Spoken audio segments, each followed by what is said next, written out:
உலகத்தின் ஆதிகுரு ஸ்ரீ காக விஜண்ட குரு பகவான் அவர்கள் தர்மபத்தினியார் பகுலாதேவி தாயாரோடு இன்றைய தினமும் குருவார பொன்னாள் 19/9/2024 அன்று இவ்வுலகத்திற்கு அற்புதமாக காட்சியளிக்கிறார். உலகாதி குருவே, உலகாதி குருபத்தினியே, உங்கள் இருவரையும் இன்று மனதார துதிக்கக்கூடிய அனைத்து குழந்தைகளுக்கும் கருணை கூர்ந்து பரிபூர்ண குருவர்கள் ஆசீர்வாத நலன்களை அருள்புரி.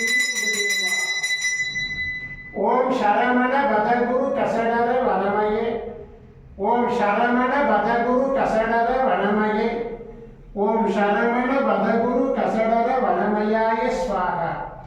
ஓம் சத்யநாதம், ஜோதிநாதம், ஆகாளநாதம், பரமேஸ்வர ஆசீர்வாதம். ஓம் நம சிவய, ஓம் நம சிவய, ஓம் நம சிவய, ஓம் நம சிவய, ஓம் நம சிவாய ஸ்வாகா. ஓம் குரு பிரம்ம குரு விஷ்ணு குரு தேவோ மகேஸ்வரः குரு சாட்சாத் பரபிரம்ம தஸ்மை ஸ்ரீ குருவே நமோ நமக. குருவருள் ஆசீர்வாதம், குருவருள் ஆசிகள் அருளன்புடன் ஸ்ரீ பாஸ்கர மகரிஷி. ஓம் நற்பவி நற்பவி நற்பவியே நமோ நமக.